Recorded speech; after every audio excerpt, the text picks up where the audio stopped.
Hi everyone, it's that time of year where the weather is starting to go crazy. In the last month, I have experienced being in an earthquake.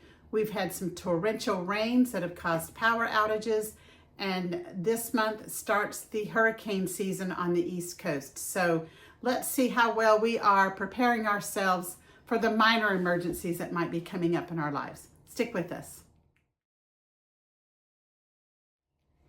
Hi everyone, this is Vicki with the 411. Thanks for keeping up with us so far. If you haven't subscribed to my channel, please do.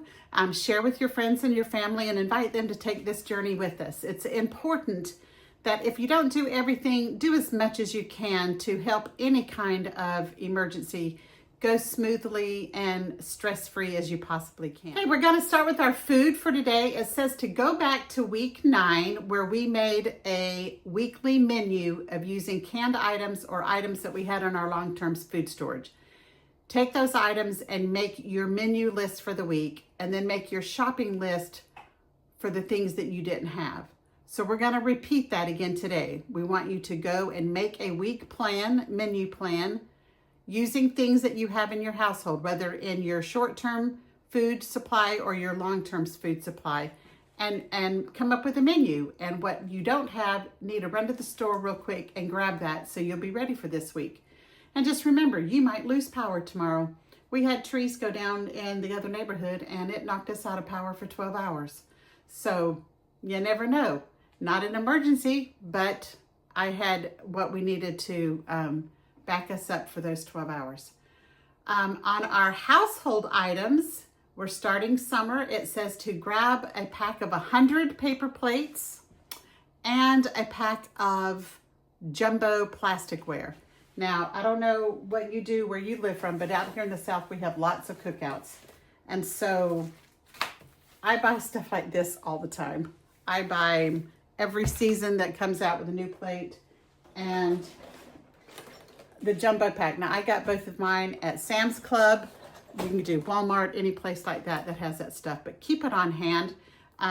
You never know. We do cookouts sometimes at the drop of a hat. It's Friday morning. It's like, well, let's have a cookout tonight. So you want to be prepared for that.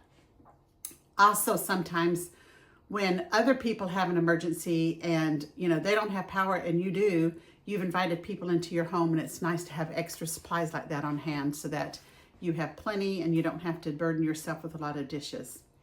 In our 72-hour survival kits, our backpacks, it says that we need to add a pair of socks to everybody's bag. And as we go on, we're going to have more socks added too, because I know in some events like the Hurricane Helene, and I hate to keep bringing that up, but that was just so close to home and personal, dry socks were hard to find. You know, when you've got a flood and you're walking through the muckety mud, it's nice at the end of the day to be able to pull out a clean pair of socks and dry your feet. So we will have a little collection of socks in our bags before the end of the year. Also, it says to get a little sewing kit. I already had mine in there.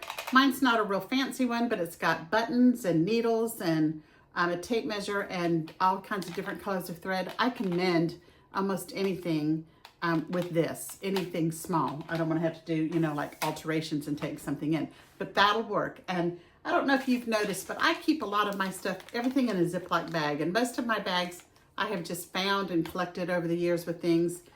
Some of them I bought, but I like to just have that security. If I need another bag for something, I could always take this out because it's in a plastic case, but I've got an extra bag. I'm a Ziploc bag girl. Okay, for our emergency stash, I've made a huge error, and please forgive me for this. We were supposed to stop putting money in our children's money bag after week 16. So if you're keeping this up for your children, you've got extra money in there. Your children's bag should have $136 in it, not the $231 that our adult kit had at the end of May. So take that money out, put it in your bag and catch up or get ahead, or put it in your water storage.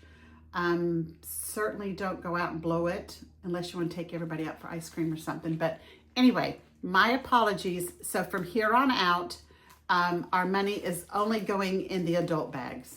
So by the end of May, which was last week, you should have had $136 in the children's bags and $231 in the adult bags. And then today we are adding $22 because this is week 22 on our 52-week challenge. So it's building up fast now. Then for our family prep. Now, I don't know how many of you watched the video. I'll share the link to it, but I took my backpack for a little walk this past week. My backpack weighs 22 pounds, and trying to figure out exactly how far a block is determines what website you go to. It's anywhere from a quarter of a mile, half a mile to whatever. Anyway, I was going on the heavy end, and 4 blocks was going to be a mile. So I was going to walk with my bag for a mile. Well, I made it 3/4 of the mile. I probably could have made it all the way. It was just a little bit slower walking, but my bag has wheels and I did pull it the last 1/4 of a mile. But I'm going to work on it some more this week, because this week our challenge is to do 8 blocks, but it's to do 4 blocks somewhere, whether that's a neighborhood park, neighborhood pool, take your backpack somewhere, plan a little picnic, plan your activity. It could just be swimming at the pool, and then carry your backpacks back. So we've got to get 8 blocks in this week.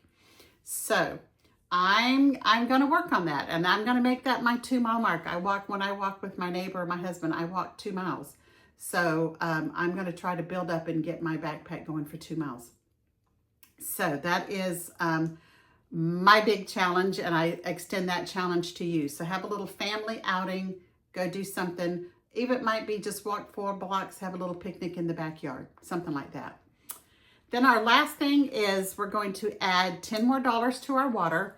At the end of last month, we should have had, I wrote it down, $65, I think, in our water storage. So we're getting close to the point where we can say, go buy your barrels. And then add 2 more gallons of water to this week's storage. So that's it. Thanks for watching. I hope you are really feeling a little bit more secure and at peace, that you can probably make it better in an emergency than the majority of the people that are not preparing anything. And just remember, we've said if you have a plan, you are 2 hours ahead of evacuation from anybody else. So make your plans and keep at this a little at a time, and your peace and comfort will get better and stronger. And hopefully you'll want to share this with other people. So thanks for watching. Again, remember to subscribe, share, like, and get as many people on this journey with us as you can. And we'll talk to you next week. Bye.